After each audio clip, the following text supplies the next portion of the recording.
Good, good. Brothers, how y'all doing? Good, good, good. We got a class for y'all today. I went over a lot of, did a little bit of research, not too much, regarding South Africa. I was touching on that.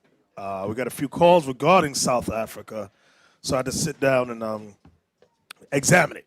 So today we're going to discuss the relationship between South Africa and Black America. I'm going to talk about that in brief. I'm going to open up with a video first. What's your name, young man? Eliel and Enoch. Okay. Let's open up. I want the Jews are Black Part 2. Show me that video. The Jews are Black Part 2. Yeah, that's it. It's only 4 minutes, but I want y'all to pay attention, and I'm going to ask y'all some questions about this video. Roll the tape. Concentrated in the shadow of the Soutpansberg Mountains in the far north of South Africa. To the casual observer, they look and live much like any other traditional Southern African community. But if you scratch below the surface, there are some intriguing differences. Here I am in South Africa, and there are these men wearing skull caps and talit, the shoulder wraps. You would see this in any synagogue in America or Israel, but I never thought I'd see it here in South Africa. I want to find out how these people seem to have Jewish customs. Samuel Moeti is president of the Lemba Cultural Association. Pleasure. So, I'll be honest, I came into this village and the first word I heard was shalom, Yes. a Hebrew word. Yes. How is that possible? How is it that the Lemba are speaking Hebrew? The Lembas are the original Hebrews, and they were scattered, as you know, and they crossed into Africa. So they were scattered all over. So in South Africa, in many parts of South Africa, you find the Lembas who are actually Hebrews. Hebrew. So the Lembas claim to be descendants of ancient Israelites? Not claim, they are. They are. They are. Okay. We are the original African Hebrew. We are scattered all over. Can you give me a few examples of some of the Jewish Yes, traditions? we don't partake of pork. Okay. We don't mix milk with meat. It sounds to me like the Lemba have a unique culture surrounded by others who do not practice the same way. That is correct. We always believe that the Jewish people who live all over the world are our brothers because we come from the same root. Could it be that the Lemba are a lost tribe of Israel? To answer, perhaps the Lemba's oral history, handed down over the generations, can help us make a connection to the lost tribes of Israel. The Lemba's story goes like this. Thousands of years ago, they were forced out of Israel and settled in a place called Senna, which is believed to be the present-day Yemen. There, they lived as traders and craftsmen until war or natural disaster pushed them across the Red Sea and into Africa. Then began a slow migration south. Along the way, according to the Lemba, they built great stone cities. It's a claim that's fascinating. Himmler is convinced that Lemba ancestors did indeed come from the Middle East. I'm excited to get back to the Lemba to see what they make of this. And I've got the perfect opportunity. It's the Lemba's annual festival, and I've been invited. It's hard to believe that these people, who to the casual observer look just like the other African communities they live among, actually do have DNA passed down from Middle Eastern forefathers. This proves that when it comes to race, looks really can be deceiving. This annual festival is a chance for the oral history and traditional songs of the Lemba to be passed on to the next generation. This song tells the story of the Lemba's journey all the way from Israel to South Africa. Having traced this journey, I'm eager to hear what Samuel Moeti thinks about the DNA evidence. So the genetic testing actually proved to the doubters what you and your forefathers have been saying for generations. That must be exciting news. It is. I'll be honest, I hadn't heard of the Lemba. I knew very little about the people. But having spent time making the journey from Jerusalem down through Zimbabwe, having spent time here at this festival, seeing what your people are all about, I can only sum it up in one word, and it's shalom. Shalom. We've seen how science has backed up the claims of the Lemba in the face of years of doubt and prejudice. The archaeological clues, the DNA evidence, and the Lemba's own oral history add up to a very convincing argument. It reminds me that first impressions can often be misleading. It was hard to believe that a tribe of black Africans could be the descendants of ancient Israelites. But that's exactly what they appeared to be. Brothers and sisters, they are there. We are not lost. We are scattered. We are original Hebrew. Well, all righty then. Now, I had a lot of issues with the video. Now, I seen this years ago. A lot of issues with it. Number one, the white man's the devil. Always, if you have any doubts, just remember that thing. Keep that in your mind and examine. Give me 1 Timothy 6:20. Y'all in that DNA testing garbage, I'm going to tell you, it's garbage. In order to do a DNA test on anything, like when a woman says, he my baby daddy, they have to test the DNA of the baby to who, brothers? To the father. If you make a racial claim about being Israel, you have to compare that DNA of the people to the Israelites. Y'all understand that? That's how it's all garbage. Read that for me, Captain. 1 Timothy 6:20. O Timothy, keep that which is committed to thy trust, avoiding profane and vain babblings and oppositions of science, falsely so called. Avoid oppositions of science, falsely so called. See, y'all got to know this white man. I thought to myself, I said, what would be the benefit of saying that the people in South Africa are Jews? Allowing a white man to walk around and do all that. Remember, a lot of them in Johannesburg. White folks I'm talking about. Then it said, diamonds. Diamonds. The white man is always looking for a foot in. He's the devil. I'm telling you, he is the devil. Then the Jakes there had yarmulkes on. Yarmulke is not a law in the Bible. That's not in there. Or that little stupid shawl with the titsits. It's not biblical. How did they get that? The white man. That's how they got it. So I'm sitting, I said, this is some damn crap here. What are you going to say, Athan? I was going to say, they'll say the Israelites based upon taking the white man's spit in a jar and go, oh yeah, it matches with ours. Yeah, you're Jews. Exactly. That ain't biblical. Not biblical. Not understand that. Just because somebody says it or Esau science says it so, it's not biblical. Yeah. And also, it did another thing also, a DNA hoax. Woman went to a lab, three different labs, and got 3 different answers. The guy said to her, it's a hoax. It's based on percentage. It's 2%, 5%. It's a test based on hope. And she said that if you cannot go beyond the grandparents. Once you go beyond the grandparents, it's like probabilities, rolling the dice. Right. Hey, can you look that up for me? Look up DNA hoax. Remember what the Bible said. Avoid oppositions of science, falsely so-called. Some of y'all running around believing in this DNA stuff. The devil even came out and said, stop believing in that thing. That's how they get money off of black people who don't know who they are. Come on. DNA testing can determine where in Africa our forebears were from.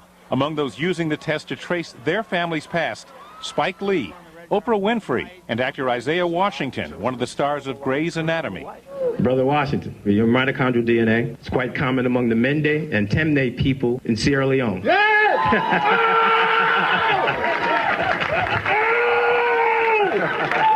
You got to just pause before you play anything else after that. You just got to just sit there and just let that marinate, because that just saw is complete buffoonery.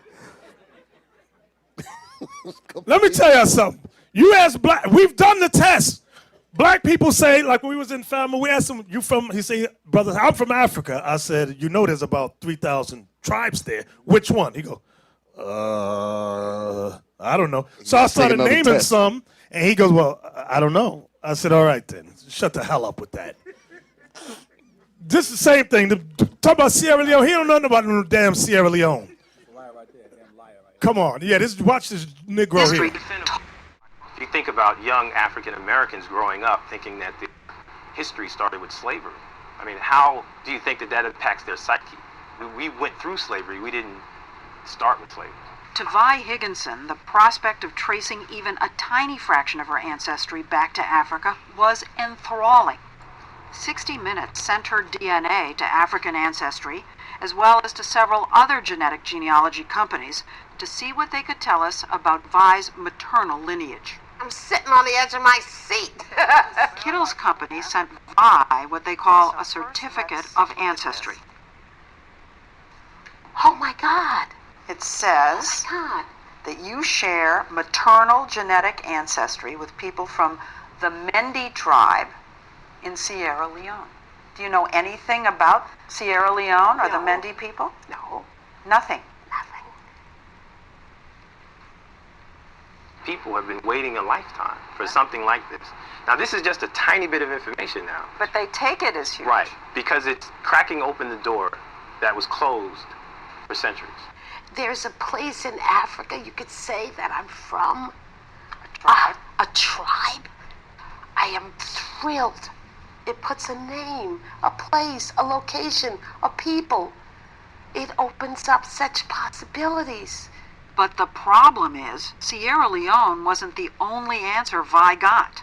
A company called Relative Genetics found a match to a single person in the Wobi tribe in the Ivory Coast. Different? Different. Now, I got all excited about that, and this is different. Now, how could that happen? Then a third company, Trace Genetics. Your particular sequence matches sequences reported among multiple Mendenka individuals in Senegal. What's up with this? And Family Tree DNA, the company that linked Vi with Marion in the first place, came up with a whole list of matches. This goes on and on. My goodness. So what do we know about Vi's ancestry? The DNA does indicate that she has distant relatives in the Mende tribe, but she also has relatives in all those other tribes. So no one can say for sure where Vi's maternal ancestor actually came from.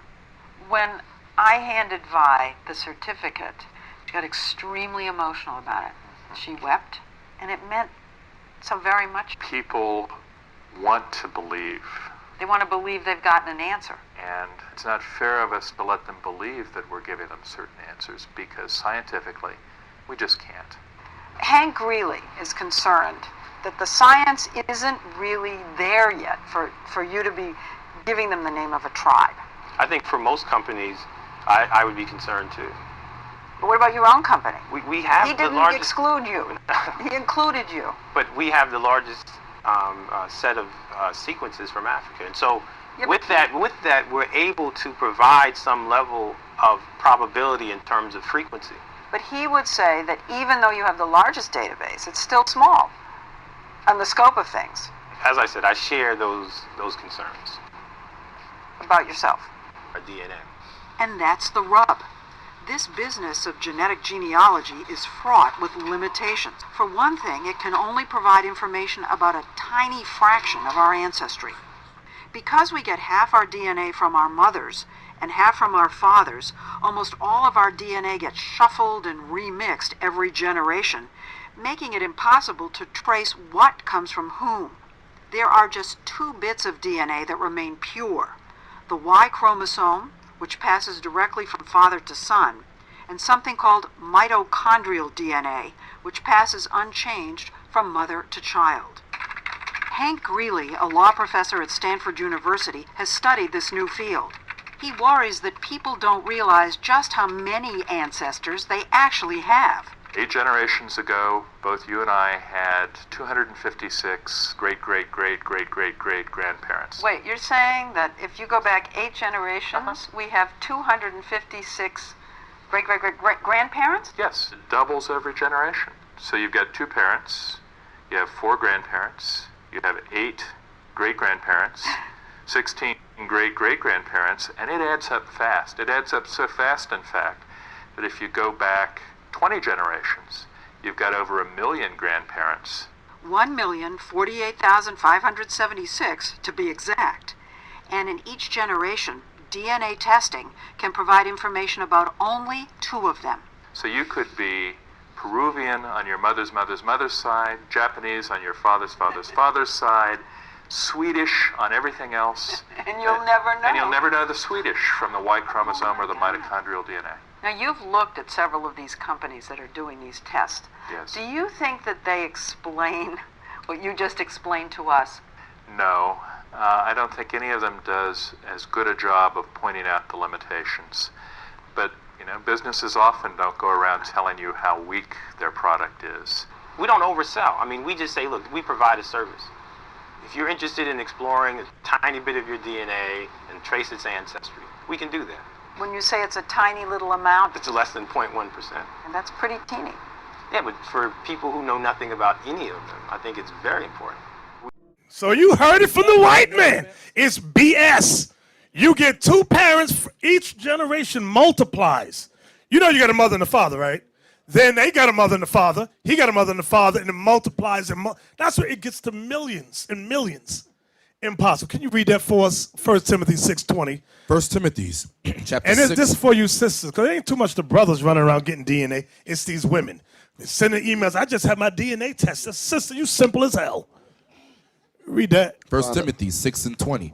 O Timothy, keep that which is committed to thy trust, avoiding profane and vain babblings, and oppositions of science falsely so called. Opposition. You know what opposition means? It opposes God's word. That's what opposition means. It opposes the word of God. Science falsely so called. Give me Isaiah 34:16, please. We have to stick in the Bibles. Esau wants us to leave the Bible and depend on his science. Another thing, the Bible's heavy about science because it also says, let me tell you, before you get there, Captain Isaac, give me Matthew 24. If it were possible, it will deceive the very elect. Give me that. Give me that. I'm going to show you about their science. Matthew 24, verse 24. Matthew 24 and verse 24. I'm going to show you our science again. Go ahead.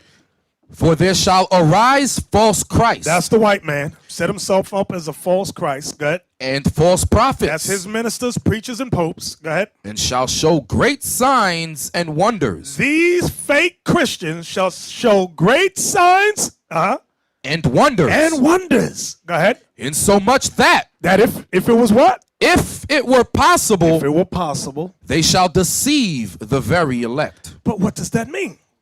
So right now, half the room in here is thinking, wop baba loobop or wop ben, laying and speaking in tongues. That ain't what it's talking about. When it talks about showing great signs and wonders, it's talking about white man's science. I'm going to prove it now. Give me Revelation 13. Remember, write this word down. Write these words down. Great signs and wonders. What is it talking about? Revelation 13. Revelation 13. And we want verse 13. Revelation 13 and 13. And he doeth great wonders. See, there's that word. Remember, Christ said it should show great signs and wonders. You read it again. And he doeth great wonders, so that he maketh fire come down from heaven on the earth in the sight of men. That was 1945, the dropping of the atom bomb. So the wonders that he was talking about here is what? Science. Science. He's not talking about Jimmy Swaggart or name some of these other Rex Humboldt putting hands, I got healed of cancer. He ain't talking about that. Christ is talking about major wonders that the world will believe.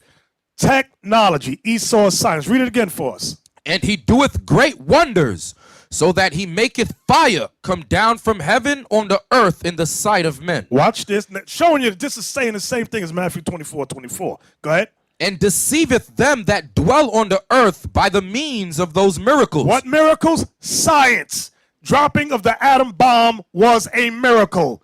Fire from heaven was a miracle. Come on. Which he had power to do in the sight of the beast. The beast there is talking about the white man. The beast that had 7 heads and 10 horns. Go ahead. Saying to them that dwell on the earth that they should make an image to the beast. The image made to the white man was Caesar Borgia's image as Jesus Christ. Go ahead.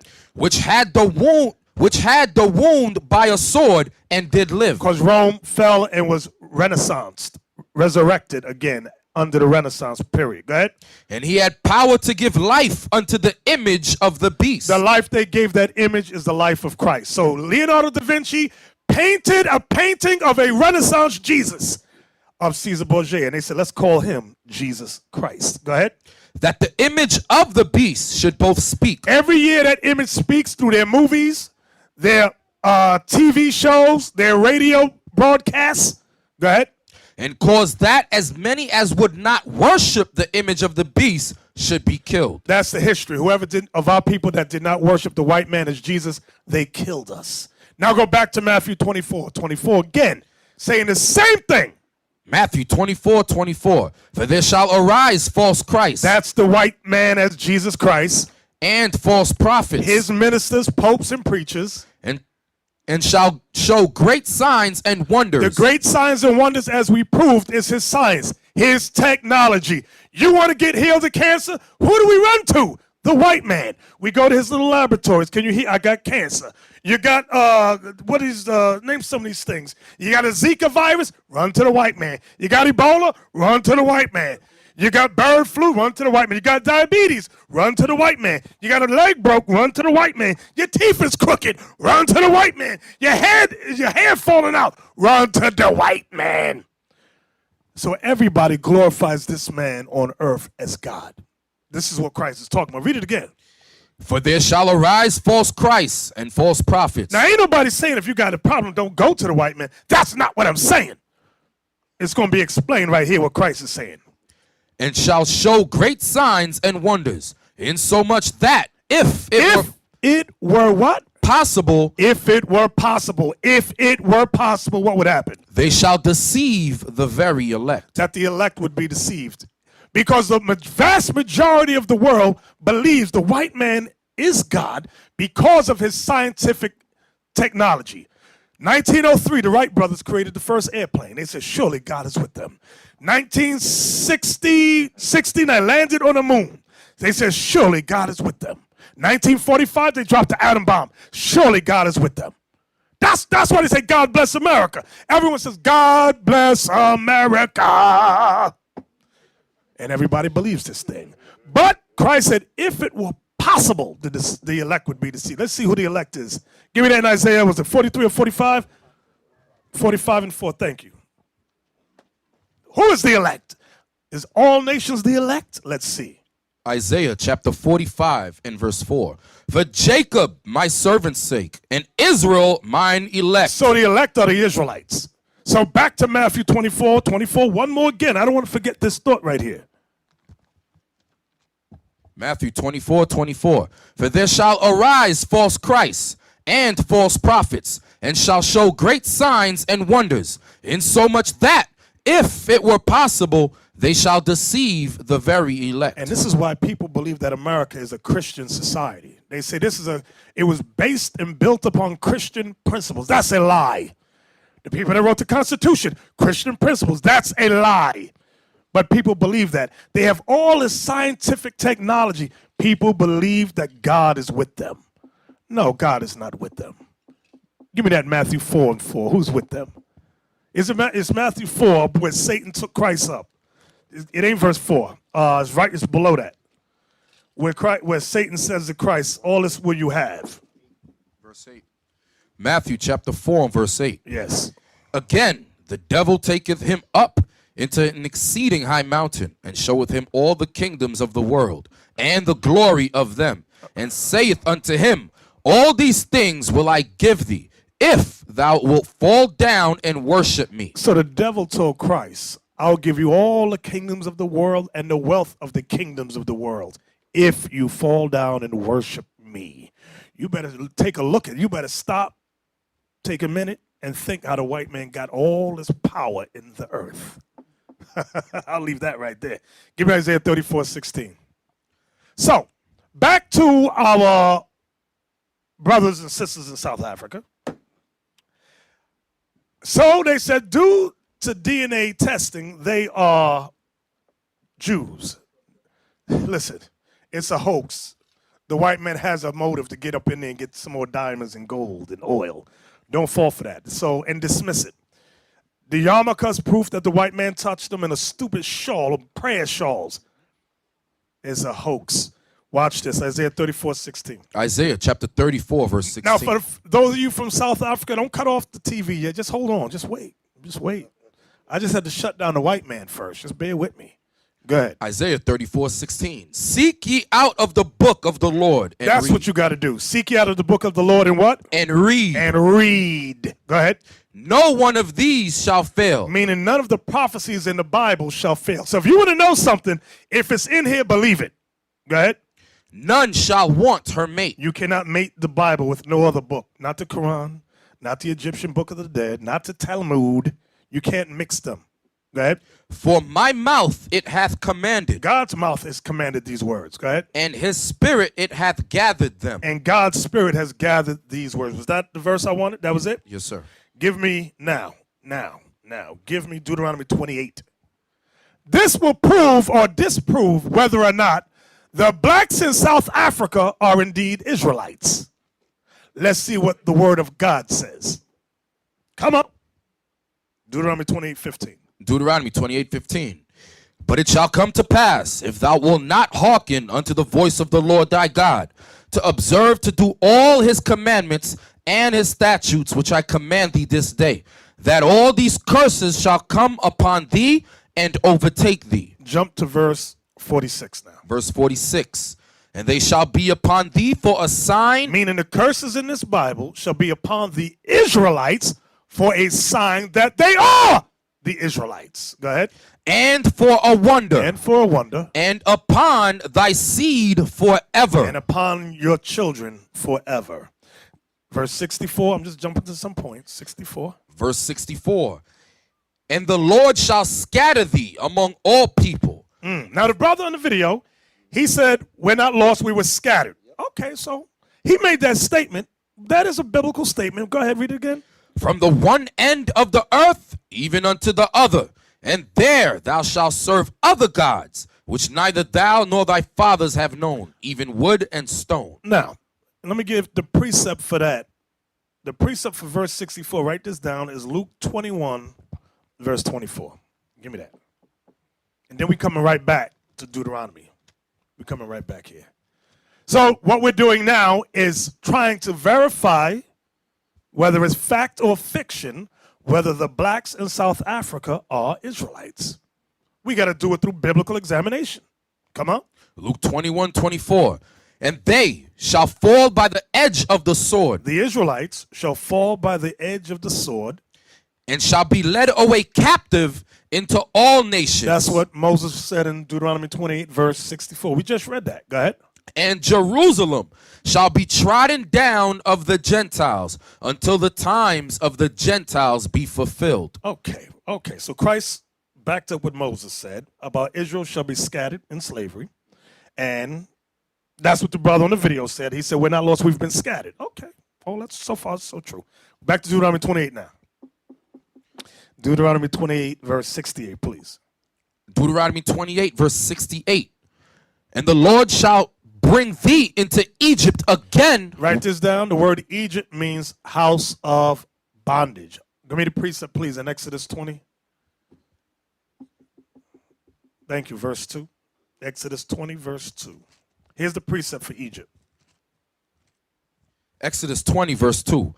I am the Lord thy God, which have brought thee out of the land of Egypt, out of the house of bondage. This is how we know what Egypt means. It's synonymous for house of bondage. No, Egypt does not mean faces burnt. That's Ethiopia. That means faces burnt. People always get them mixed up.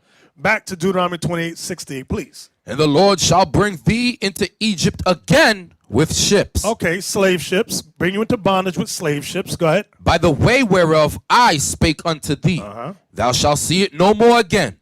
And there, once you got off the slave ships, ye shall be sold unto your enemies. You shall be sold unto your enemies. For bond men. For slave men. And bond women. And slave women.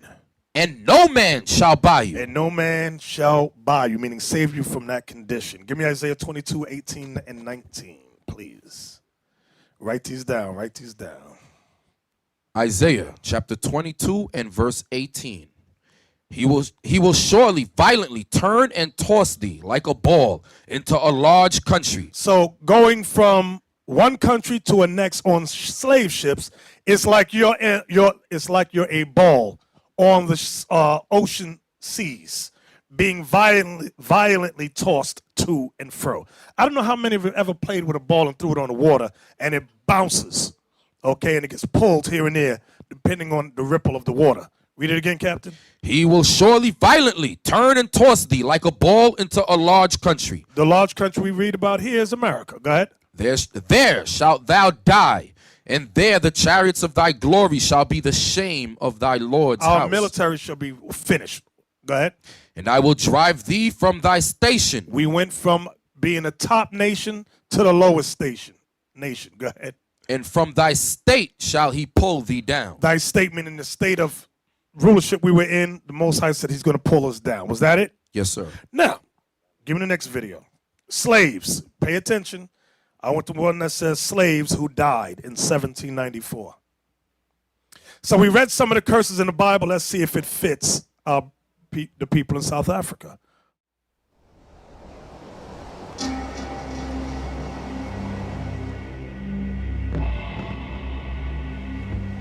December 1794, the South Jose slave ship was wrecked near the Cape of Good Hope in South Africa. More than half of the 400 slaves aboard died in the rough sea.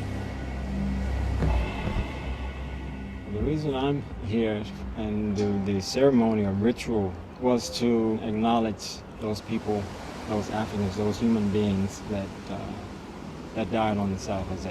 What we did was ritualistically essentially brought those people back home, because the soil that we had this morning was from their homeland. And so we was taking them back home.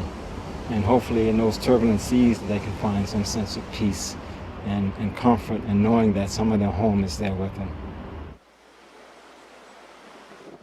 What we wanted was to be able to focus on one ship, to, in essence, humanize the story, to reduce it to a scale so that people will not just, it will not just wash over them, but they'll stop and think of these people as children, as fathers, as mothers. The South Jose shipwreck site is quite different from a normal sort of Hollywood idea of a shipwreck site. The first thing that strikes you is the rocks. So a lot of the material that we're looking for is covered in sand and is stuck in between the rocks on the reef. My emotions when I first dove this shipwreck and the feelings that it really overwhelmed me. It kind of bubbles me up right now emotionally. When I touched it, it was a sense of hearing those voices again, those screams and the agony that they went through during that experience.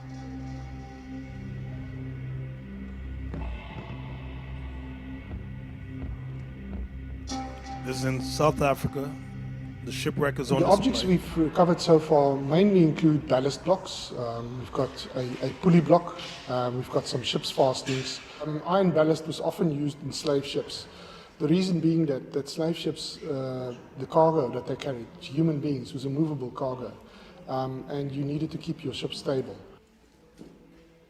So our goal is to do long-term dives on the South Jose to make sure that we found all the artifacts that we can, and then we'll make sure that some of those are displayed in Washington over time.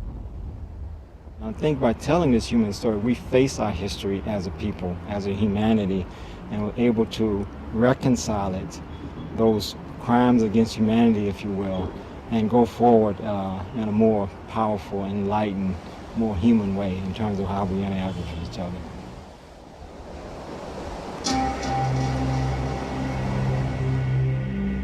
Okay, go to the next video. So that slave ship was taken from Mozambique. It was shipwrecked further away from Mozambique, near the southern tip. Mozambique is in South Africa, by the way. Give me the next video called Artifacts. Right there. Can you give us some background on this particular slave ship and tell us why it is of such historical significance? This particular ship, as you already indicated, was one of the earliest vessels to go and purchase slaves in Mozambique for the plantations in Brazil. And what we found out so far is that she, was carrying quite a lot of slaves for a small vessel,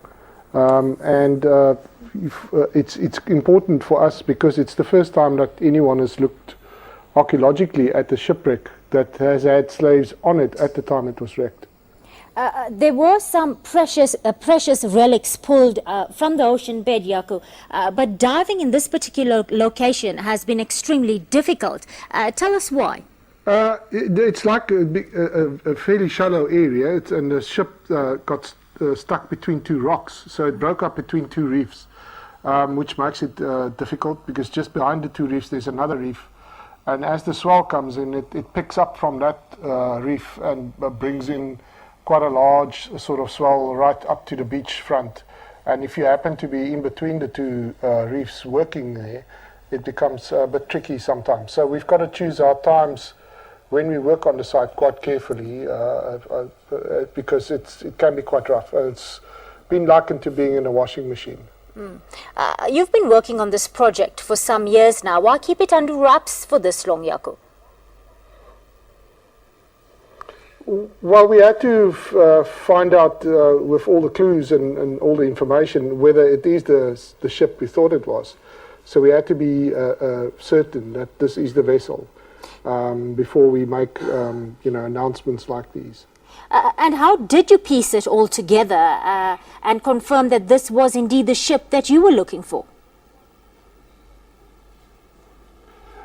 We were fortunate enough to come across an archival account where the captain had made a testimony to a lawyer at the time. And in this account he gives us a blow-by-blow account of what happened. And that led us to the area where the shipwreck is currently. When we dived on the wreck, we found the artifacts that we found was consistent with the time period. We also found iron ballast blocks, which is a signifier sometimes of slave ships. We also found timber that comes from Mozambique, which is a bit of a smoking gun in this situation. So all the clues put together pointed towards the San Jose. This kind of project involved a great deal of international collaboration. Will we be seeing more of this in future, perhaps? Yes, I certainly hope so. We've got quite a few shipwrecks on our list that we want to look at, and we also want to go outside of South Africa, obviously. So it's a sort of international project in that sense as well. It's not just focused on one shipwreck; it's focused on the slave trade as such. So we'll do the triangular research in a sense: South Africa, Mozambique, Brazil, and then of course the USA as well. All right, we understand that these artifacts will be on the way to the United States soon. Will they be put on view for the South African public? And how accessible to the public will they be made, Jaco? They're already on view. We just opened up a small exhibition yesterday.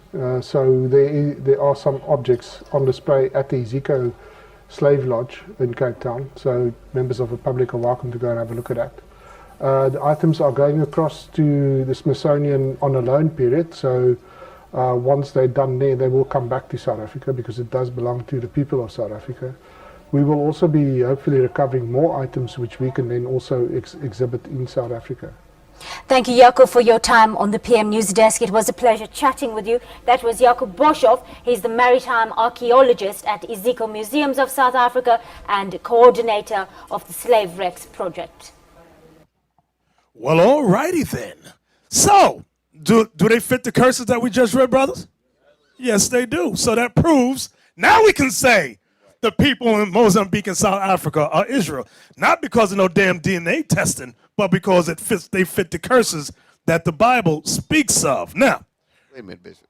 Now, that's a different area, right, of Africa.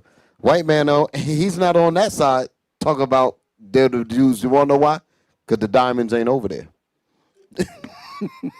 Yeah, the ones we saw at the limit further down. Right. But that's still South Africa according to the way Britain sliced it up, divided it up.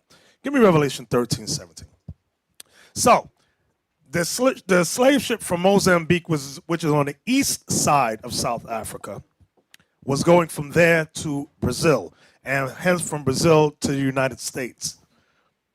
What? And also, in the African Burial Ground exhibit in New York, they show the slave routes, and they show Mozambique. It shows the route going into the Americas as well. The southern part, it shows an arrow pointing from that exact same area to the Americas. So Israel's definitely over there.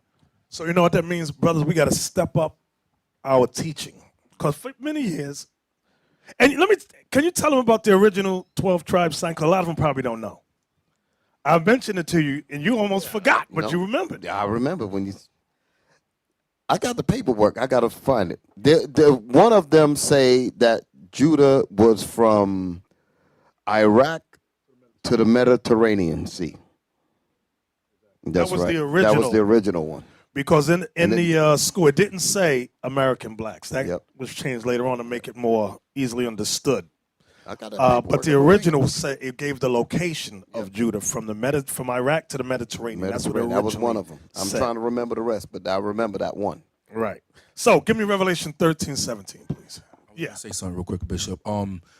Everybody probably knows who this woman is, but Sarah J. Bartman, Venus Hottentot, she was from South Africa too as well.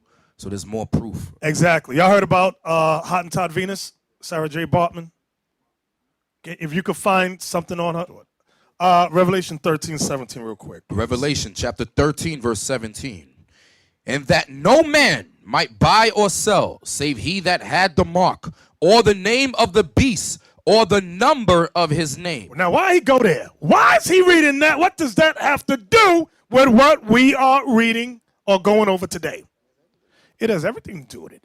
Everything. The question is, buying and selling what? Is it buying and selling Snicker bars? Adidas sneakers? Give me the precept. Give me Revelation 18, please. We coming right back here. Revelation 18, start at verse 3. We're going to read down.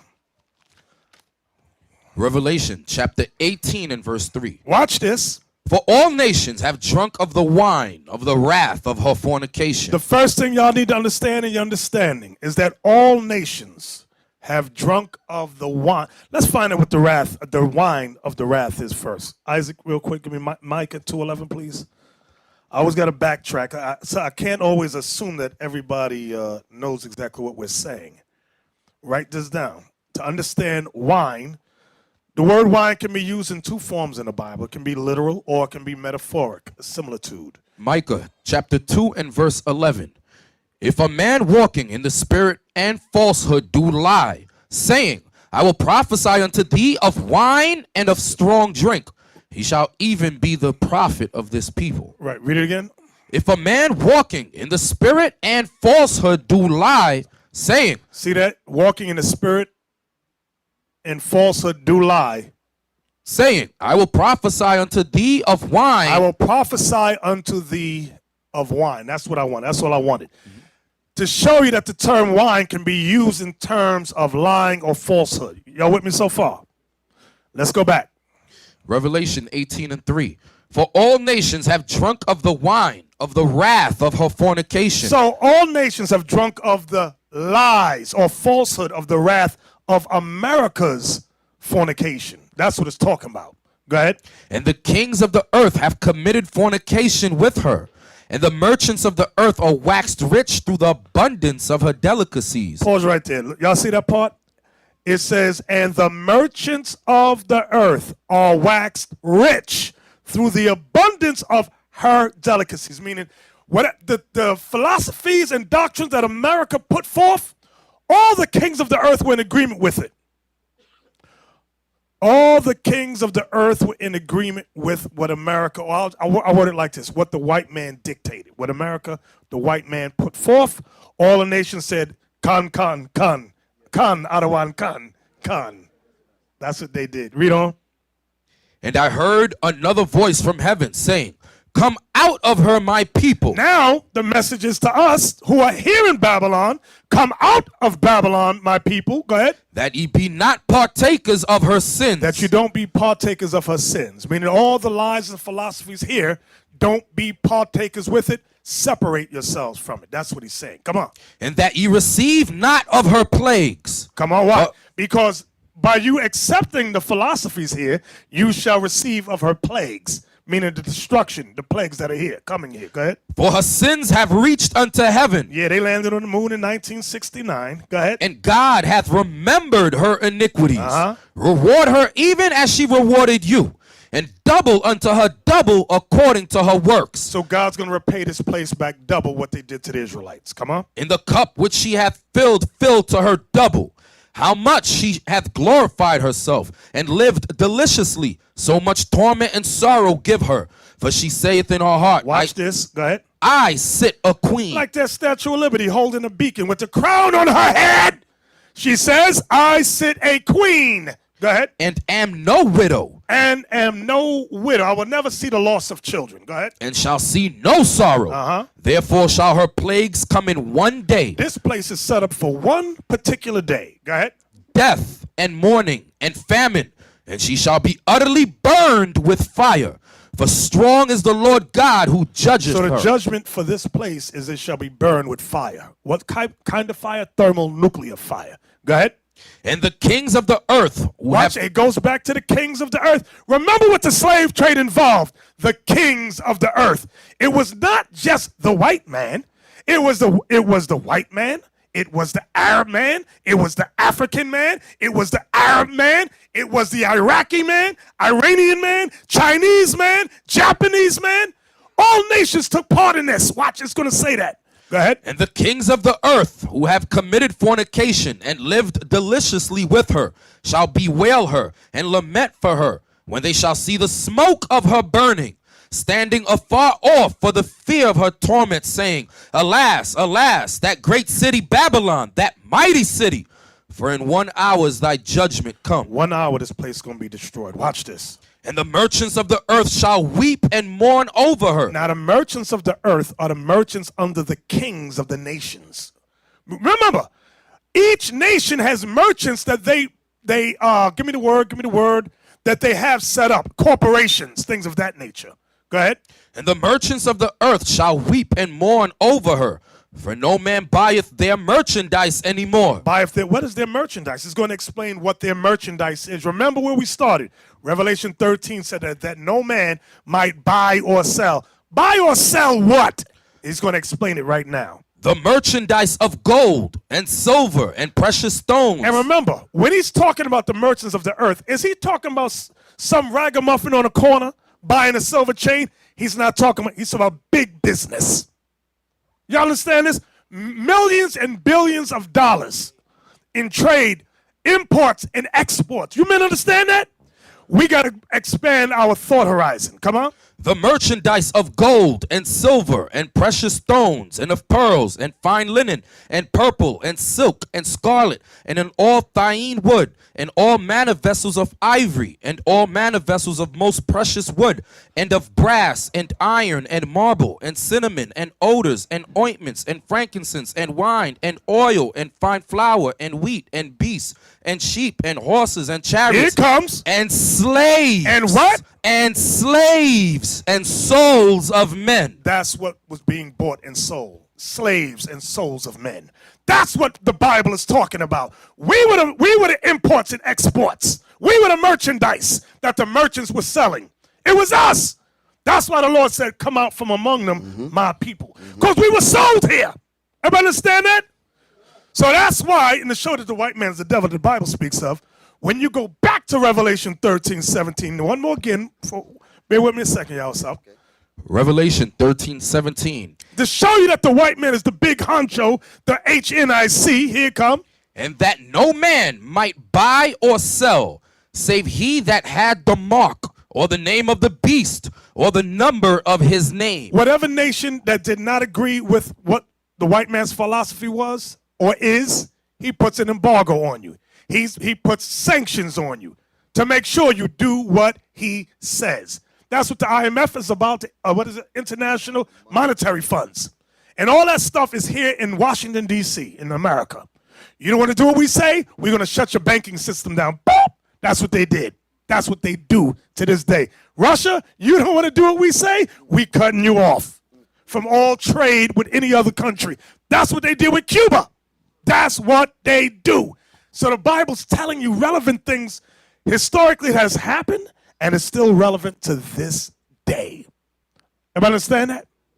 What are you going to say, y'all? Exactly. Now, what the bishop was bringing out, he was pointing out about the kings of the earth, right? All of the kings of the earth are involved in this trade. And part of the merchandise that was being traded was us. Did we not read that? Let me give a precept that backs that up clearly. Psalms 83. Because all of the kingdoms of the earth had to drink the wine of the wrath of Edom's fornication. So all of the kings had to get in bed with her. Psalms 83 and verse 1. Keep not thy silence, O God. Hold not thy peace, and be not still, O God. For lo, thine enemies make a tumult, and they that hate thee have lifted up the head. Now God is getting ready to name the enemies of Israel. And watch all of the nations that's going to come out of it. Read. They have taken crafty counsel against thy people. All of the nations in this chapter have taken crafty counsel against us, because who led them? The first nation that is going to name is Edom. So all of them had to follow along what Edom wanted. Go ahead. They have taken crafty counsel against thy people. They, meaning all of the nations, agreeing with America's policies, agreeing with Esau's policies, have taken crafty counsel. Go ahead. And consulted against thine hidden ones. Have taken crafty counsel against the Israelites, and have consulted against thine hidden ones. All of the nations have hidden us. They're all taking part in hiding us in terms of us being the Israelites. Read. They have said, come, and let us cut them off from being a nation. All of the nations had to agree with America in cutting us off from being a nation. This is saying the exact same thing that we just read out of Revelation.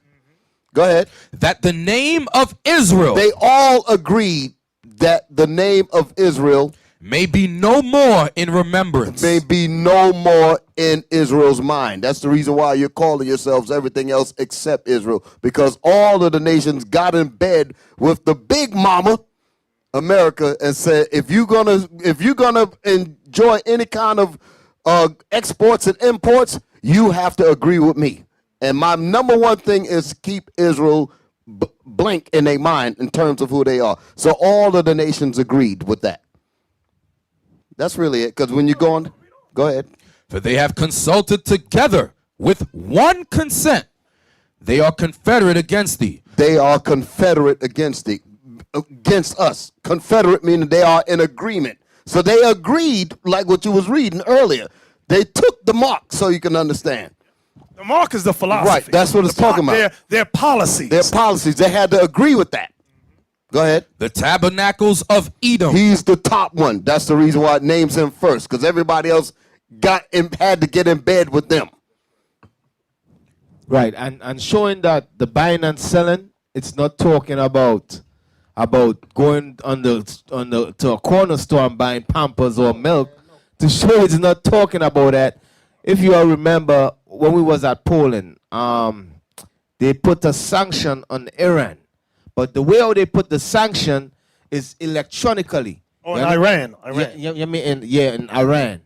They put a sanction in Iran, and what they did, Iran couldn't buy and sell around the world no more, because the way how you got to buy and sell, like if you buying something that worth millions of dollars, you understand? You living in Iran, you ain't going to take up 10 million in a briefcase and go to another country and buy it. You understand? What they had an electrical, how it's called? Digital transfer. Yeah, digital transfer way that they do that. So they banned Iran from even using that. The banking system banned Iran. So after that, Iran money went to nothing, and they wasn't able to buy and sell nation worldwide because just that right there. So that's showing you what it's talking about. Hey, didn't we just read it said all the kings of the earth would drink of the wine? That's what we just read, right? Now let's say, because we got people running around talking about the chip. Okay. Imagine America saying to the Arabs or to Russia, we want you to put this electronic device in your head or in your hand, what do you think them nations will do? It's going to be on. It's going to be war. Are you kidding me?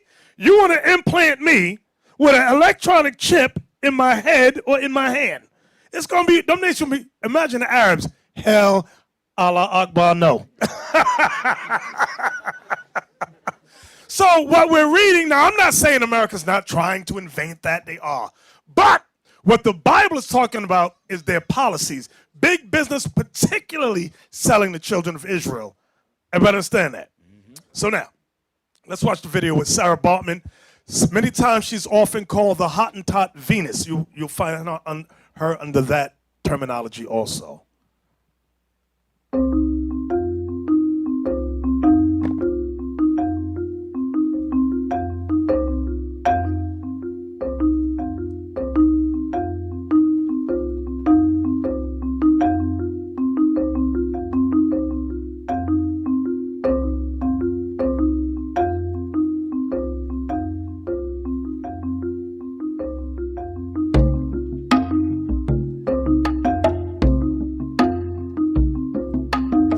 Slave from South Africa, brought here.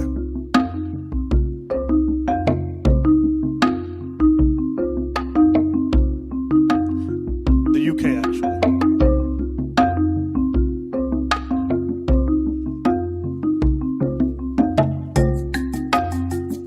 They had her in freak shows under the name Hottentot Venus. She was used as a tool by the Europeans to reinforce that the black race was oversexed and inferior. She was exhibited 200 times during her stay in London in a building in, what's that word? Piccadilly, a street that was full of various oddities. Englishmen and women paid to see her half-naked body displayed in a 1.5 meter high cage. Go ahead. In 1807, an exhibition was declared scandalous and campaigns were embarked on demanding her release. When her masters, Dunlop and Hendricks Caesar, were brought to trial, they presented a contract with her signature on it, and she testified that she was not mistreated. Her benefits were made more favorable to include greater profit share, better conditions, and warm clothes, but she never saw South Africa again. It is believed that she was forced by her slave masters to sign the document. Not believed, she was! And give that testimony on the day of trial. However, there is no fact to give flesh. Yeah, I want to be a slave and have all these dudes sex me up and rape me all night. Yeah, that made a lot of sense for her to say that. They always treat us like we're stupid. Go ahead, I'm sorry. I'm ranting. Go ahead. In 1814, she was taken to France and sold to Roux, a man who showcased animals.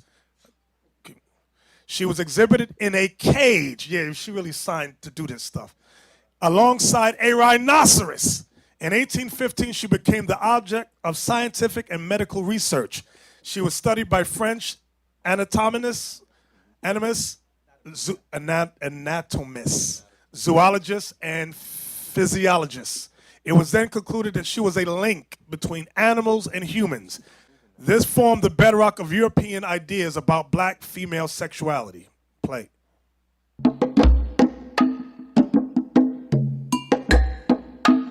She was an intelligent woman with an amazing memory. So how intelligent? You see, they say she's intelligent, but she signed a contract to be put in a cage next to a rhinoceros. Will an intelligent person do that? No. So these people are the devil. Bunch of liars. Exactly. She was an intelligent woman with an amazing memory. She recalled faces easily, and in addition to her native language, she spoke Dutch, passable English, and a bit smattering of French. Go ahead. As a result of pressure and dehumanizing conditions, she took to drinking as a solace. It's not that she took to drinking. They gave her alcohol to sedate her. That's what they were doing. And participated in her exhibitions half drunk and under the influence of alcohol. She later resulted to prostitution. No, she did not. They're making it seem like she, as a slave, hey, I want to go out and be a prostitute. No. They were raping her. That's what they were doing. She was in a cage. They were selling her, pimping her out. She later resulted to prostitution to support herself in 1840. She was support herself. She was a slave. She was paid meager amounts for her performance at the exhibitions. So prostitution was a source of money for her upkeep. Oh, God. Hey, wait a minute. Y'all saw the movie, this first one came to mind. Kill Bill, y'all saw Kill Bill? Remember the dude was paying the dudes to have sex with her while she was unconscious? That's what Esau was doing. It's the same like the pimp game, the same thing. Go ahead, I'm sorry. She died in 1816 at age 26. The real cause of her death is still unknown. I can't stand the lies these people do. She died of an inflammatory disease. It's an STD that they said she signed up for and wanted to do this. Are you kidding me? She died of an inflammatory disease, but the cause of this disease is where the argument lies. Some say it was a sexually transmitted disease. Yes! Called syphilis, as it was prevalent then. After her death, Sarah Baartman, remember she's from South Africa, remained an object of imperialist scientific investigation. What's that word? Cuvier? Cuvier obtained her body from the local police and dissected her body. He made a plaster cast of her and stored her brain and genitals in a jar. In the name of science, her sexual organs and brain were displayed in the Musée de l'Homme Museum of Man in Paris in 1974. They took down the display but still did not return her body to her homeland. In another video, they did a mock of Sarah Baartman's body and with a cake. And they cut her body up and they were eating the parts of her body in the cake. That's reflective of what they just had up on the screen where they said her body was dissected. See, when they had that cake thing there was probably some Negroes around and not realizing that when white folks do things like this, there's history connected to it. They're just not just doing it. When somebody took the time to make that cake, like her body, and then cut it up and dissect it right there, and you just thought they were just making a cake or something. They knew exactly what they were doing. So as they were cutting it up, they was all reflected back to what they really did to this woman in history. Right, and based upon what we're reading here, what she be called today is called a video vixen. They run through them, they floss their behind around. That's your Rihanna today. That's your Nicki Minaj today. That's your Beyonce today. That's who she is today. They run, not saying that they ran through, who know, Lord knoweth, but these female rappers in particular have to sleep with a lot of these dudes and they catch a lot of stuff. And they end up being passed around. The more they sleep around, the more they get paraded around, the more famous they become. And that's what happened with the sister right here. They call them oversexed and all that other business, because that's what you see. Inferior, it's the same thing. Same mess. Right. Hey, can you read... Gloria Stephens as well, her too. Can you read... Corinne Stephens, right, yeah. Can you read Joel 3:3? Because this go exactly with what we read in here. You understand? Because what we was pointing out is that a lot of the people that's in South Africa is Israel. And that's what we're showing, because this sister right here, Sarah Baartman, she came over here as a slave, right? To Europe. You understand? They brought her over here as a slave. So get that and read it real quick. Joel chapter 3 and verse 3. And they have cast lots for my people and have given a boy for an harlot. So wasn't this sister from South Africa? What did they cast lots for her? Yes. You understand? She was bought as a slave and bought over in Europe. Read on. And sold a girl for wine. And sold a girl for what? For wine. You remember we just said that, we just read there that she used to drink wine, that she became an alcoholic.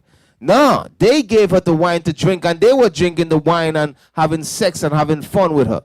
That's what they was doing. All right? Read that again. And sold a girl for wine that they might drink. So that's what they did with our sisters, man. They drink with them. When they bought you all as slaves, they drank wine. They gave you all wine to sedate you all, and they had sex with you all, have fun with you all. That's what they did. They raped you all. They do. That's what they. That's what I want y'all to understand. They They do do this now, now. and that's what they're doing now too. Exactly. Think about being 26, and that's the end of your life. How many of you women remember when you were 26? How long ago was that? You don't have to put that out there, because a lot of you are ashamed of your age, which is ridiculous. You shouldn't be ashamed of your age. Age is a beautiful thing. So our sister Sarah, she probably wish she could have lived past 26, but y'all get the point though. I can't, 26, man, shoot, that's more than half my life ago. What year was she bought here? Said I missed it. What year was she bought here? I forgot. 18 something. That's that's 200. Well, 200 years ago. That wasn't long ago. When was it? What did it say? Late 1700s. Okay, play the video.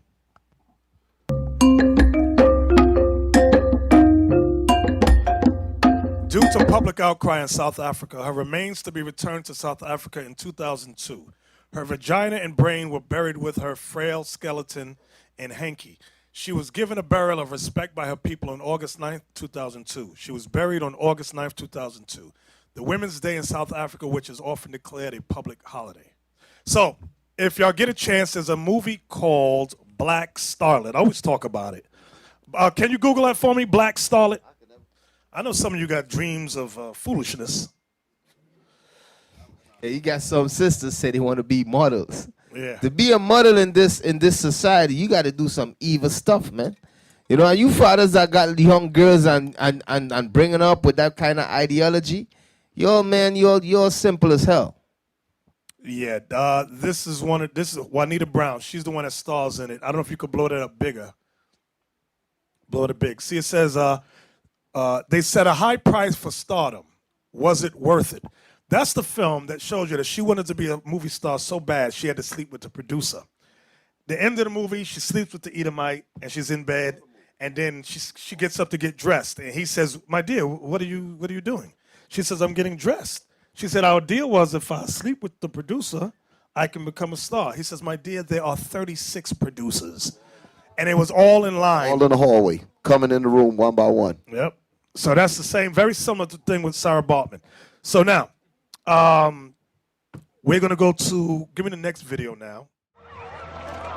This girl here was the first Negro to show up at Central High School the day that a federal court ordered it integrated. She was followed in front of the school by an angry crowd, many of them shouting epithets at her. 1957, Alabama. In the United States, black Americans are challenging racial segregation. They're physically attacked and defied by Southern politicians. All the people of the South are in favor of segregation. And Supreme Court or no Supreme Court, we are going to maintain segregated schools down in Dixie. 1957, South Africa. Segregation is being extended by a white minority government, afraid of being swamped. Do you think that the South African government's racial policy is right? I really do, because we cannot mix with the lower nations at the moment, unless they are cultivated and educated and so on. Do you feel yourself that the white minority can continue to maintain their position? Most decidedly. Most decidedly. Forever? Forever. This is the story of the fight for equal rights in two different countries. In both South Africa and the southern states of America, black men and women faced segregation that was backed by the force of law. The circumstances were very different, but in both countries, change only came after ordinary people took their protest onto the streets.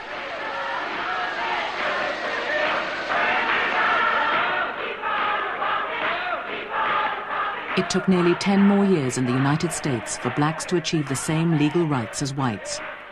In South Africa, it would take nearly half a century.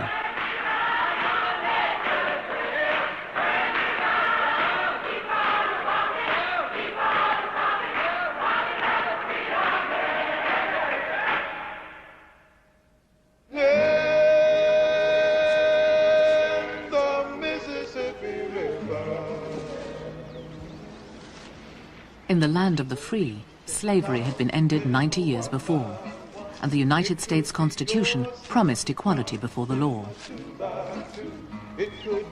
But in the 1950s in the South, where 10 million blacks lived, it was the state laws that counted. The daily lives of the black minority were governed by a mesh of local laws still enforced to keep blacks and whites apart. 1957, it was government-sanctioned racism.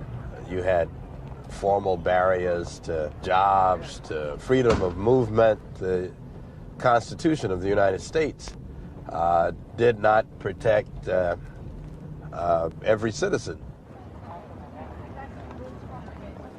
People were starting to talk about integration, but white supremacists like the Ku Klux Klan played on popular fears of what it could bring.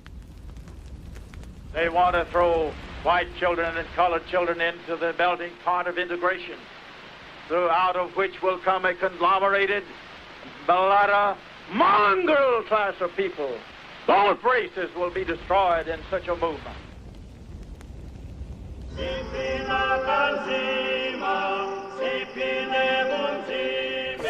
The 13 million black South Africans were the majority, but they had few rights in their own country. 3 million whites had the best land and the wealth, and blacks weren't allowed to vote. I think the natives left to the people who know how to handle them certainly is a fine fellow. I've had no trouble. I've been on this farm for 4 years now, and quite frankly, I haven't prosecuted one single boy. There was no need for it. Black South Africans kept the farms and factories going, but the growing number of blacks in the cities was feared and resented by the whites. Christina Hadebi worked as a maid in Johannesburg.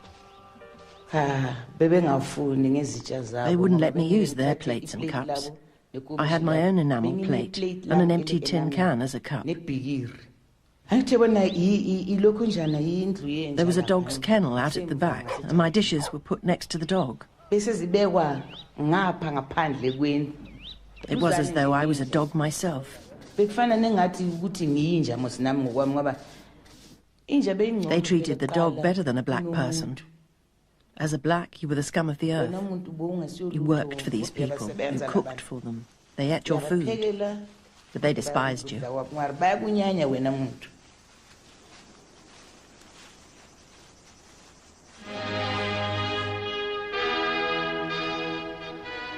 Ek is 'n Afrikaner. My verhaal is die verhaal van 'n nuwe volk met 'n nuwe taal op nuwe bodem ontstaan. The majority of the whites were descendants of Europeans who'd settled in southern Africa 300 years before.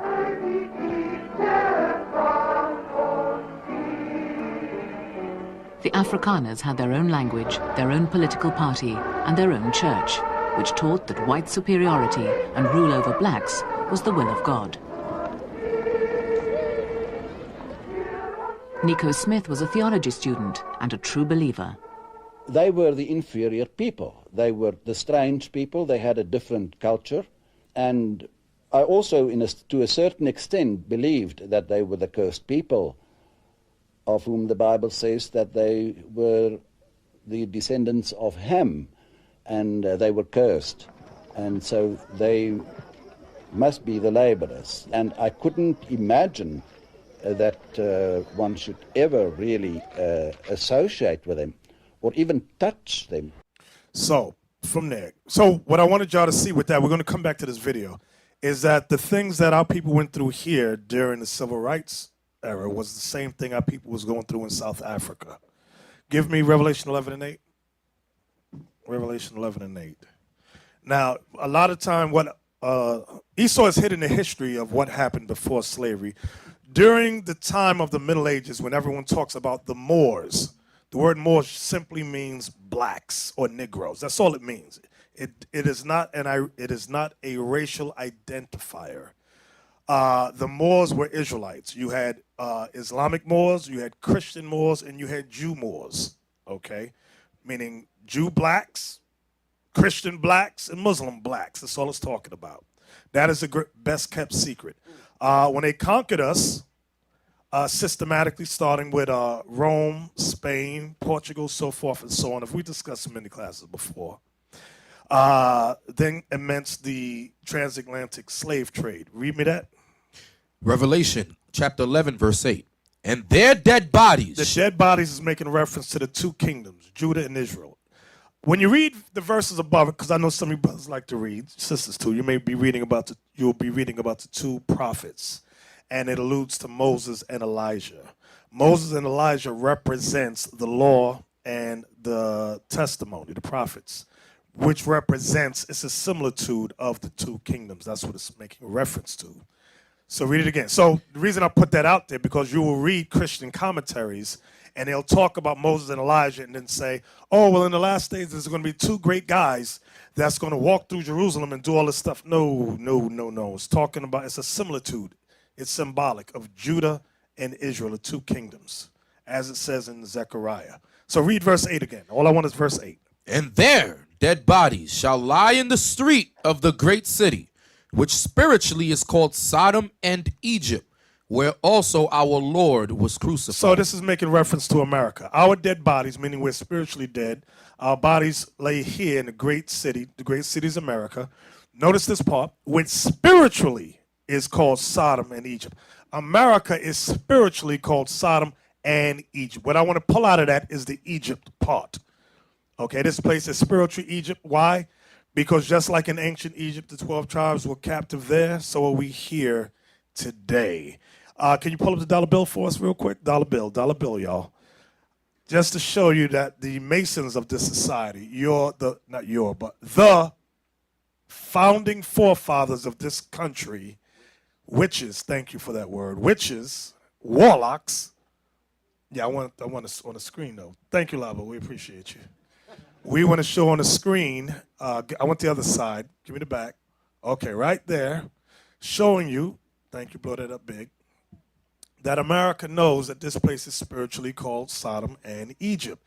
This is why on my left, which may be your right, it says Anuit Coeptus, okay, with the all-seeing eye of Ra over the pyramid, okay? That's our enterprise of success. Novus Ordo Seclorum means new world order. Novus means new, ordo means order, seclorum means world. So the fact that they have the all-seeing eye of Ra comes from ancient Egypt, the pyramid from ancient Egypt. Bottom of the pyramid, 1776, that was the establishing of the United States of America. Pull up the Washington Monument for me, please. Right, that is a real obelisk, okay, which symbolizes a penis. It is a phallus from ancient Egypt. So the Masons or witches of the society, when they set all these things up, they know that this place is spiritually called Egypt, as the Bible says. It's us to bring our understanding up to what this Bible is saying. So now, what I want to do, watch this. There's more relations between ancient Egypt and America than what we normally talk about. Go back to the video, Jim Crow. 16-year-old Ernest Green tried to go to school again, this time with an armed escort. We were in a station wagon. In the front was an Army Jeep with a machine gun mount. The Jeep let us out. We got out. A cordon of soldiers surrounded us. We went down this walk, up those steps. It really was an exhilarating feeling that you had finally accomplished something. You could see the cameras and the people across the street, and that all of it was focused on the 9 of us going to this school. It was the realization that this was not the end, this was just the beginning. Little Rock was a symbolic victory, though thousands of schools stayed segregated.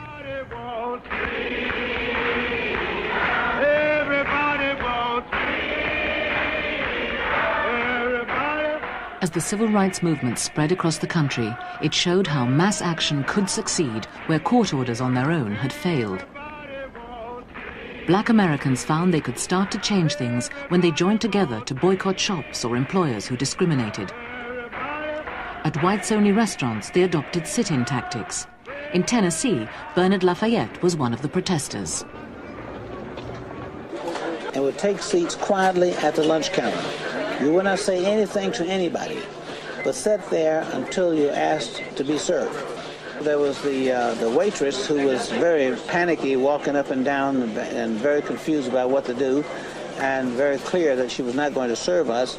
I'm sorry, our management does not allow us to serve niggers in here.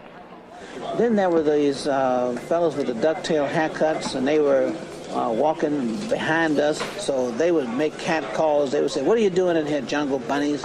You know, you get out of here. You're not going to get served in here." And we sat at the counters, and I was praying when this lady, white lady, came and she put her cigarette out on my arm. So I calmed myself down. While I was calming down, she lit the rest of her matches and pulled my poncho out and dropped the lighted matches down my back. Paul LaPrade was pulled off the seat of the lunch counter, and he was kicked and beaten on the floor. And so they decided they were going to make an example out of him because he was white. So now you saw that. We couldn't sit in their restaurants and eat. Now watch the next video. Give me, the name of it is called 18 Jones. Watch this. Yeah, they arrested the ones that got beat up. They didn't arrest the, but watch this. It's only 2 minutes, but watch this. Dining out was just zero with my family and with most African Americans because we didn't want to be treated that way. We didn't want to have to, well, some restaurants wouldn't have served you, period. You couldn't go in some of the restaurants at all and get anything. So we developed a friendship of fellowshipping from house to house or in each other's yards and things. And we didn't have but one park, and that park would be full on holidays. What park is that? Chickasaw Park. And it would be full, so we developed the friendship of each other's yards and enjoyed each other's cooking. And, you know, come on over today, Jones or Johnson, and bring a dish. So that was how we created our own country club and our own enjoyment for holidays and all. And naturally, you know, we'd have the big watermelons and the big fruits and all the cantaloupes and everything.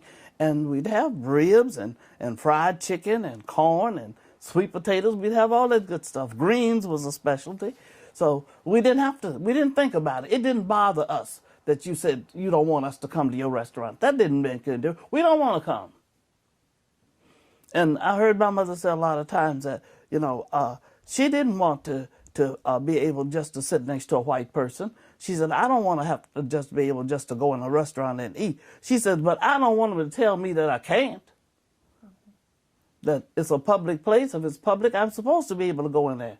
Don't care what I look like. She said, but since they don't want me in there, they don't want my money.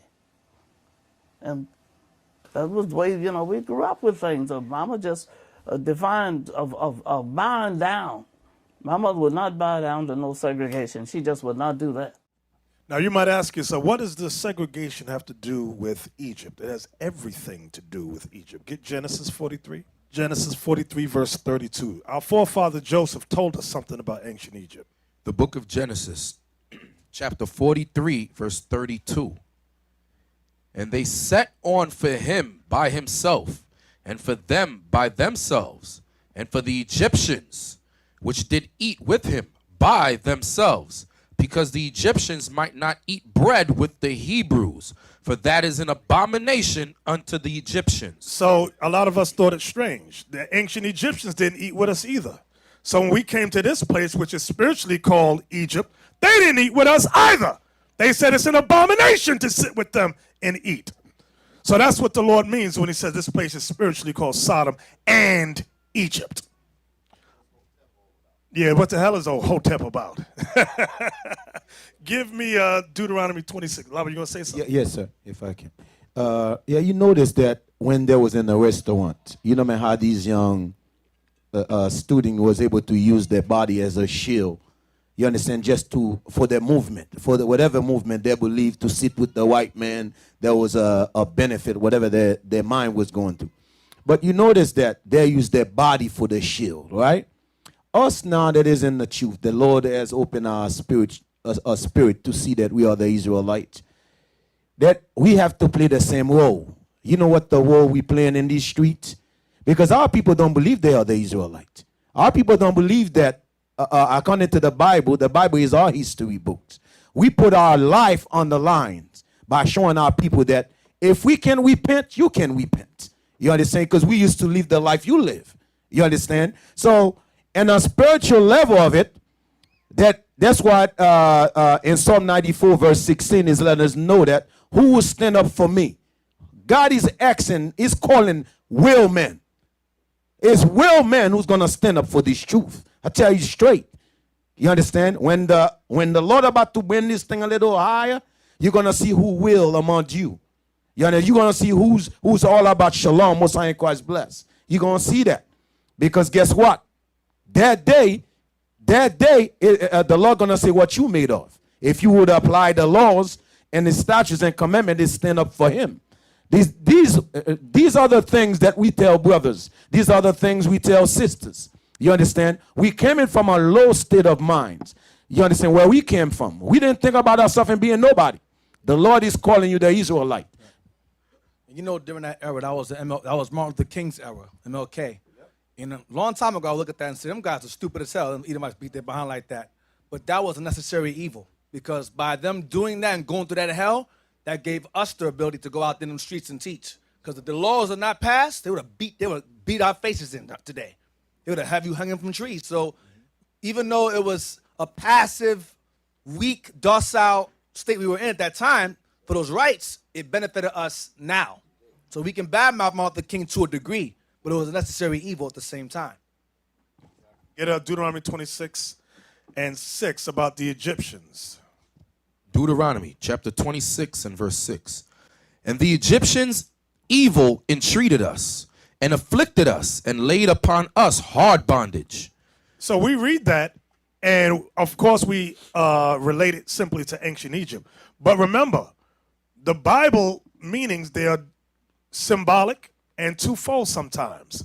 So the Egyptian we read about there, it also goes for what we read the precept in Revelation 11 and 8, that this place is spiritually called Sodom and what? Egypt. So just like the ancient Egyptians evil entreated us, this white man here evil. Do they evil entreat us, brothers? You better believe it. If you don't know, you better ask somebody. Give me Genesis chapter 50 about our forefather Jacob, relating back to Egypt. Genesis 50, I want to start at verse 1. Genesis chapter 50 and verse 1. And Joseph fell upon his father's face and wept upon him and kissed him. And Joseph commanded his servants, the physicians, to embalm his father. And the physicians embalmed Israel.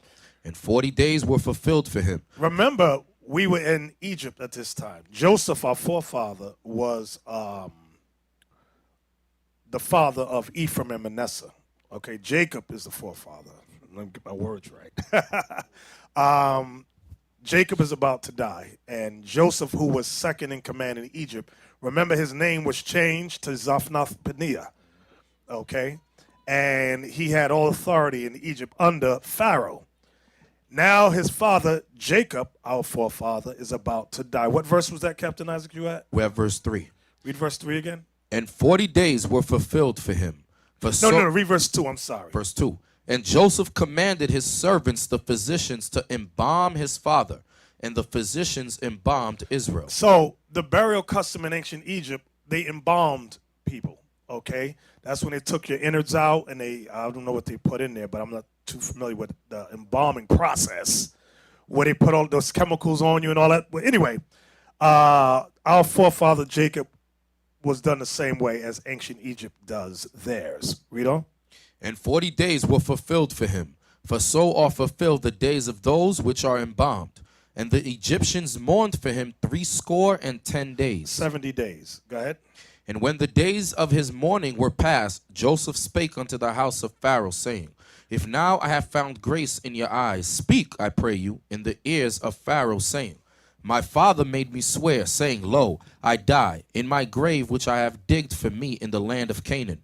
There shalt thou bury me. So before Jacob died, he told his son Joseph, who was second in command in Egypt, bury me in the land of Canaan, which Canaan's name was changed to what, brothers? Israel. Go ahead. Now therefore let me go up, I pray thee, and bury my father, and I will come again. And Pharaoh said, Go up and bury thy father, according as he had made thee swear. So from there, jump down to verse 25. That's what I want, verse 25. Verse 25, And Joseph took an oath of the children of Israel, saying, God will surely visit you, and ye shall carry up my bones from hence. So Joseph also, he told them, his brothers, he says, when I die, when you leave, when the Lord visits you, when you leave Egypt, take my bones with you to the land of Canaan, to Israel. Read it again. And Joseph took an oath of the children of Israel, saying, God will surely visit you, and he shall carry up my bones from hence. Go ahead. So Joseph died, being 110 years old, and they embalmed him, and he was put in a coffin in Egypt. Can you Google coffins, Egyptian coffins? A lot of times we fail to see things as the Bible records them. Okay? Remember, he was second in command in Egypt. Okay? So this is a coffin of Egypt. He was buried in one of these. Everybody see that? And they don't show you that on TV. So when Joseph was buried, he was put inside one of these. From there, watch this. Give me Exodus 13 and 19. The book of Exodus. Wait, let me get it. No, I'm not as fast as you. Exodus 13 and 19. Go ahead. Exodus 13 and 19.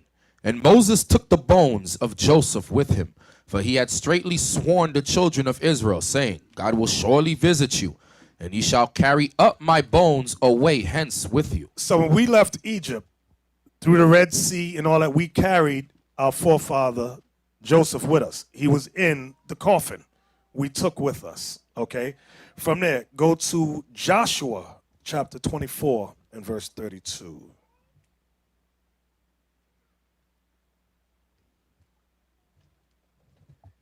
The book of Joshua, chapter 24 and verse 32. And the bones of Joseph, which the children of Israel brought up out of Egypt, buried they in Shechem, in a parcel of ground which Jacob bought of the sons of Hamor, the father of Shechem, for 100 pieces of silver. And it became the inheritance of the children of Joseph. So it was under Joshua's rulership that Jacob was buried. Moses was not allowed to enter the land. Okay, so from there, let's go to Isaiah chapter 30. Let me see what time it is. Isaiah chapter 30, and we'll start at verse 1. So we did a little history regarding our forefathers in Egypt. We did some searching regarding our people in South Africa. We showed you the correlation between how the Egyptians refused to eat with us, which correlates perfectly during the time of the civil rights, during the time of segregation, Jim Crow, black coats, so forth, and so on. So Isaiah 30 and 1, please. Let's read that from there. Isaiah 30 and 1. Woe to the rebellious children. So that's us. Our people are the rebellious children. Many times we don't like to admit it, but we are a rebellious people. Go ahead. Saith the Lord, that take counsel, but not of me. And anytime our people take counsel, we go to Democrats, we go to Republicans, or we go to Christians in the church. But we never seek the Lord. See, what does the Lord's counsel say? The Bible. We hate this counsel. Go ahead.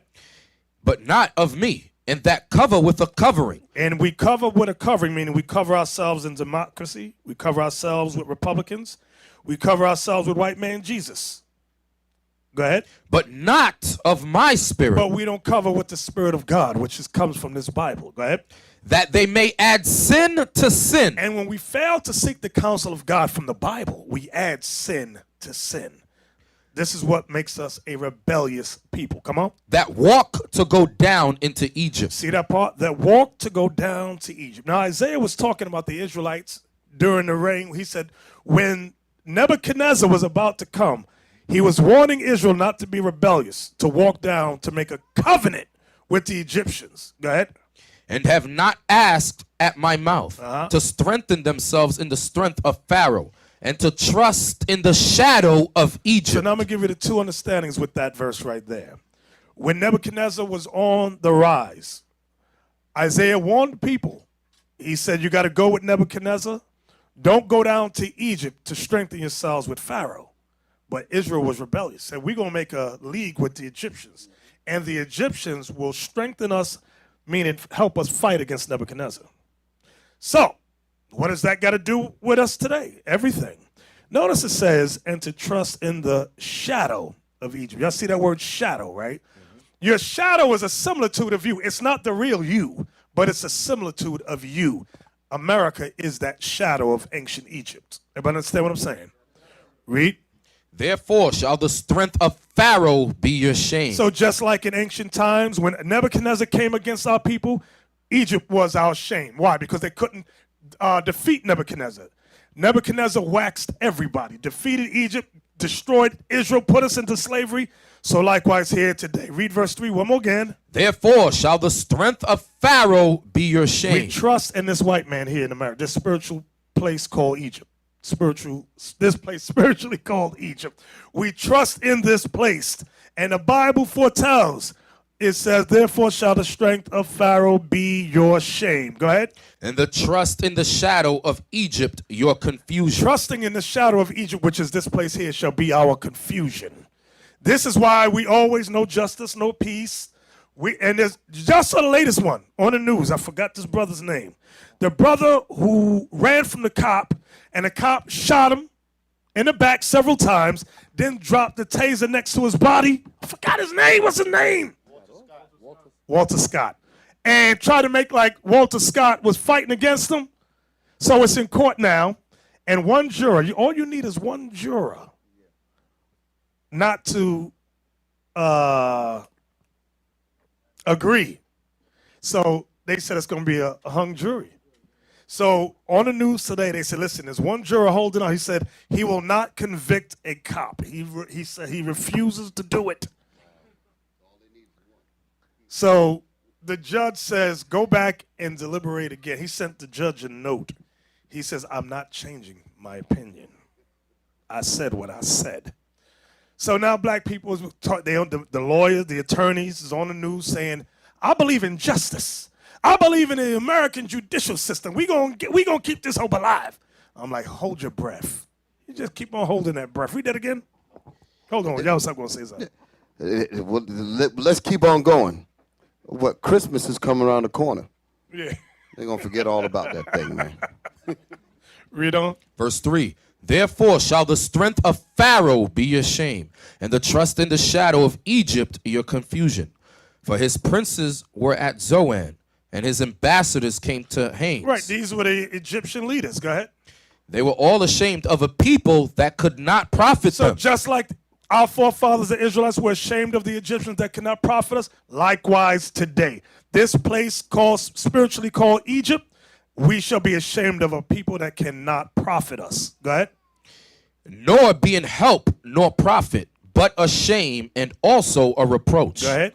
The burden of the beasts of the south into the land of trouble and anguish, from whence come the young and old lion, the viper and fiery flying Poison, serpent. snakes, missiles. Go ahead. They will carry their riches upon the shoulders of young asses, and their treasures upon the bunches of camels, to a people that shall not profit them. For the Egyptians shall help in vain. See that part? For the Egyptians shall help in vain. Because people get excited when they see during the civil rights time, they big up them white folks that was marching with us, sitting at the counters with us. They go, yeah, see the white men, some of them was helping us. They ain't all bad. That's what our people do. Read that verse again. Hey, you notice that they showed you the white boy getting beat up. Yeah. You know, Negroes went crazy over that. Exactly. They ate it up. For the Egyptians shall help in vain. Y'all see that? The Egyptians shall help in vain. Go ahead. And to no purpose. And to no purpose. Go ahead. Therefore have I cried concerning this.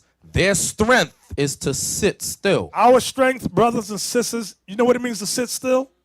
Shut up and learn. That's what it means to sit still. When you sit still, you are studying, you are learning, you are quiet. That's what God said our strength is. Learn his word, and that's our strength.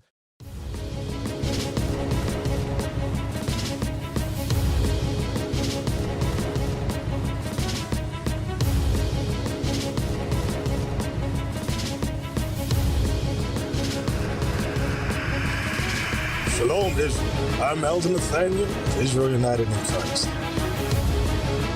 YouTube likes to shut our channels down, as some of you have noticed, ever so often. Subscribing to join IUIC will assure you will always stay connected to our YouTube accounts.